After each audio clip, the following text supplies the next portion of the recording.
Hello guys, welcome to YouTube channel. இன்றைக்கி நம்ம பார்க்க போகிறது பயிற்சி தாள் 5 ஆன்சர்னா சென்ட்ரல் ஹிந்தி டைரக்டரேட் கோர்ஸ் படிக்கிறவங்களுக்கு ஃபிஃப்த் ஆன்சர் நம்ம இன்னைக்கு பார்க்கலாம்.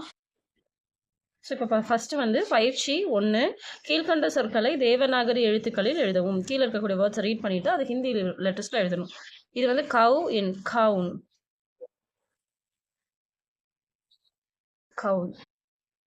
நெக்ஸ்ட்டு இக்யா, கியா. அச்சா, தமிழில் இச்சு சா எல்லாம் ஒரே தான் இருக்கும். ஹிந்தியில் ஃபஸ்ட்டு இது போடணும், ரெண்டாவது இந்த லெட்டர் போடணும். அச்சா. பாயி, மாதாஜி. சாஃப், சாஃப். ஸோ நீங்கள் இதே மாதிரி இன்னொரு டைம் இங்கே எழுதிருங்க. ஸோ இப்போ வந்து இந்த சைடில் இருக்கிறது பிதாஜி. கைசா, आप, और, अध्यापक, इध्यापक, अध्यापक. पत्रकार, பத்திர இந்த இத்திர ரெண்டு சேர்த்து இப்படி எழுதுவோம் நம்ம. பத்திரகார், பத்திரகார். ஸோ ஒன் மோர் டைம் நீங்கள் இங்கே இந்த பக்கம் இருக்கக்கூடிய லைன்ஸில் எழுதிக்கோங்க. இப்போ பயிற்சி தாள் 5 பயிற்சி 2. பயிற்சி 2 கீழ்காணும் வினாக்களுக்கு விடையளிக்கவும். ஸோ கீழே கொடுத்துருக்கக்கூடிய கொஸ்டின்ஸை ரீட் பண்ணிட்டு அதுக்கான ஆன்சரை நம்ம ஹிந்தியில் பண்ண போகிறோம். ஸோ இது வந்து ஆப்கா நாம் கியா ஹை. இது பேஜ் நம்பர் 66 இருக்குது. இதே மாதிரியான கொஷின்ஸ் வந்து பேஜ் நம்பர் 66 கொடுத்துருக்காங்க. அதை செக் பண்ணிக்கோங்க. ஆப்கா நாம் கியா ஹை, உங்களுடைய பெயர் என்ன அப்படின்னா மேரா நாம். இங்கே நான் டேஷ் கொடுக்குறேன், உங்களோட பேர் எதுவும் வேணால் எழுதிக்கலாம். கணேஷ், ரமேஷ், சுரேஷ், ராம், கீதா, சீதா, மீனா, என்ன பேர் வேணால் எழுதலாம். மேரா நாம் கணேஷ் ஹை, மேரா நாம் சீதா ஹை. ஸோ அங்கே எழுதிக்கலாம். கியா ஆப் பாரதிய ஹை, நீங்கள் வந்து இந்தியனா அப்படின்னு கேட்டிருக்காங்க. நம்ம இந்தியாவில் படிக்கிறதுனால நம்ம மேக்ஸிமம் இந்தியனாக தான் இருப்போம். ஜி ஹா மை பாரதிய ஹூ, ஆமாம் நான் பாரதியன், இந்தியன். ஜி ஹா மை பாரதிய ஹூ.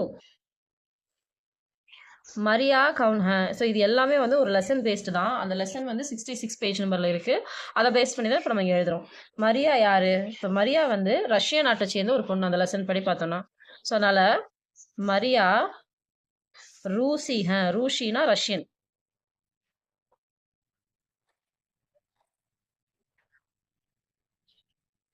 அத்தியாபக் கா நாம் கியா ஹே. ஸோ டீச்சரோட பேர் என்னங்க? மாஸ்டர் கிளாஸ் எடுத்துகிட்டு இருக்கிற மாதிரி அந்த லெசனில் வரும். ஸோ அதில் அத்தியாபக் கா நாம் கியா ஹேன்னு கேட்குறாங்க. ஸோ அத்தியாபக் கா நாம் ரவி ஹே. அந்த லெசனில் ரவி தான் அத்தியாபக் டீச்சராக இருப்பார். கியா டேவிட் பத்திரக்கார் ஹே. ஸோ டேவிட் வந்து அந்த லெசனில் பத்திரக்காரா? பத்திரக்காரனா ஜேர்னலிஸ்டா அப்படின்னு கேட்குறாங்க. நஹி, இதில் 2 ஆன்சர் எழுதலாம். நஹி டேவிட் பத்திரக்கார் நஹி ஹே அப்படின்னு எழுதலாம். இல்லை அப்படின்னா இந்த ஆன்சர் எழுதலாம், இல்லைன்னா இந்த ஆன்சர். நஹி டேவிட் வந்து அதில் வந்து ஸ்டூடெண்ட், ஸோ சாத்ர ஹே அப்படின்னு எழுதலாம். ஸோ இது எழுதலாம், இல்லை இது எழுதலாம். 2 ஆன்சருமே கரெக்டான ஆன்சர் தான்.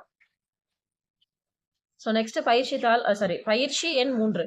ஸோ இந்தியில் மொழிபெயர்க்கவும். டிரான்ஸ்லேட் இன் ஹிந்தி. ஹிந்தியில் வந்து நம்ம டிரான்ஸ்லேட் பண்ணோம் அப்படின்னு சொல்கிறாங்க. ரவி இந்தியன், ரவி பாரதிய. ஏன்னா இந்தியனுக்கு நம்ம இங்கே பார்த்தோம் பாரதிய அப்படின்னு சொல்லிட்டு. ஸோ அதே தான், ரவி பாரதிய ஹ. ஸோ அடுத்தது பயிற்சி எண் 5.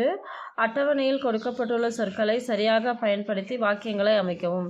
இதுவும் வந்து வாக்கியங்கள் அமைத்தல் தான். முன்னாடி வாக்கியங்கள் அமைத்தலை பார்த்தது வந்து கேள்வி வாக்கியங்களாக இருக்கும். இது வந்து விடை வாக்கியங்கள், சாதாரண வாக்கியங்கள், எளிமையான வாக்கியங்களை தான் இங்கே கொடுத்துருக்காங்க.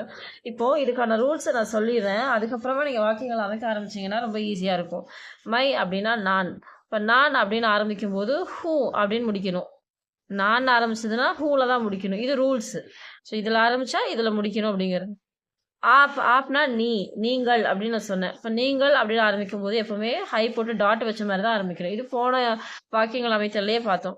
தும் வந்துச்சுன்னா ஹோல தான் முடிக்கணும். அதுவும் போன வாக்கியல் அமைப்பில் பார்த்தோம். வஹ்னா அவன், அவன் ஆரம்பிக்கும் போது ஹைல முடிக்கணும்.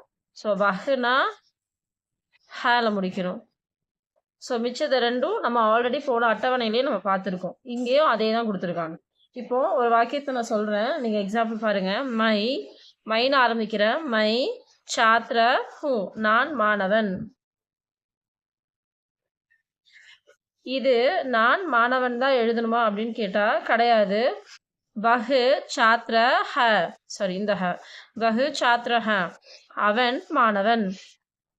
தும் சாத்ர ஹோ, நீ மாணவன். எப்படி வேணாலும் எழுதலாம், ஆப் மட்டும் வராது. ஏன்னா மாணவனுக்கு மரியாதை கொடுக்க மாட்டோம், அதனால ஆப் மட்டும் வராது. அடுத்தது ஆப் அத்தியாபக் ஹ, நீங்கள் ஆசிரியர். ஏன்னா ஆசிரியருக்கு மரியாதை கொடுப்போம், அதனாலதான் ஆப்னு எடுத்திருப்போம். அத்தியாபக் ஹ, இப்படியும் எழுதலாம். இல்லைன்னா அத்தியாபக் ஹூ, நான் ஆசிரியர் அப்படின்னு எழுதலாம். வஹும் தும்மும் நம்ம இங்க அத்தியாபக்கு யூஸ் பண்ண மாட்டோம். அமெரிக்கன், தும் அமெரிக்கன் ஹோ, நீ அமெரிக்கனா. அமெரிக்கன் ஹோ, நீ அமெரிக்கன். இல்ல வஹு அமெரிக்கன் ஹ, அமெரிக்கன் ஹூ. ஸோ இந்த மாதிரி எந்த வார்த்தைகளை வேணாலும் எது கூட வேணாலும் சேர்த்து எழுதலாம். பேலன்ஸ் இருக்கக்கூடிய இதுல நீங்களா இந்த வார்த்தைகளை வச்சு வாக்கியங்களா அமைத்து பாருங்க. அடுத்து நம்ம பார்க்க போறது பயிற்சி எண் 6. பயிற்சி எண் 6. பயிற்சி எண் 6ல அடைப்புக்குறிக்குள் கொடுக்கப்பட்டுள்ள சொற்களுக்கு இணையான ஹிந்தி சொற்களை கொண்டு கோடிட்ட இடங்களை நிரப்புக. இங்க கோடு போட்டிருக்காங்க. இந்த இடத்த நிரப்புறதுக்கான வார்த்தைகளும் தமிழ்ல இங்க கொடுத்துருக்காங்க. இதை ஹிந்தியில யோசிச்சு நம்ம இங்க எழுதணும். மை டேஷ் ஹூ, முற்றிலும் நலம். பில்குல் டீக் ஹை, பில்குல் டீக் ஹை, நான் ரொம்ப முற்றிலும் நலமாக இருக்கிறேன். பிதாஜி டேஷ் ஹை, நோயிற்று இருத்தல். அவர் வந்து ரொம்ப சிக்கா இருக்காரு அப்படின்னு சொல்லலாம். பிதாஜி பீமார் ஹை. ரீதா டேஷ் ஹை, நலமா இருக்கா. ரீதா இஸ் குட், எல்லாம் ஓகே அப்படின்னு சொல்லும் போது நலம்னு சொல்லுவோம். இந்த நலம் அப்படிங்கிறதுக்கு டீக். ரீதா டீக் ஹை. மோகன் டேஷ் ஹை, பத்திரிகையாளர். பத்திரக்கார், ஆல்ரெடி இதை பார்த்துக்கிட்டே இருக்கும். பத்திரக்கார் அப்படின்னா பத்திரிகையாளர். தும் டேஷ் ஹோ, நீ யார்.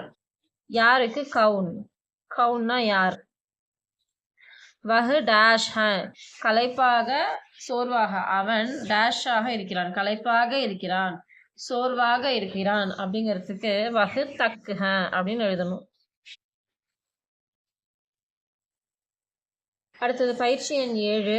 கீழ்காணும் வினாக்களுக்கு உடன்பாடாகவோ எதிர்மறையாகவோ விடையளிக்கலாம். ஒன்னா அக்செப்ட் பண்ணி எழுதலாம், இல்லைன்னா ஆப்போசிட்டா வந்து நம்ம ஆன்சர் எழுதலாம் அப்படின்னு சொல்றாங்க. ஸோ எது எழுதினாலும் கரெக்டா. மாதிரி வினாக்கள் கொடுத்துருக்காங்க. கியா யஹாம் ஹை, என்ன இது மாம்பழமா.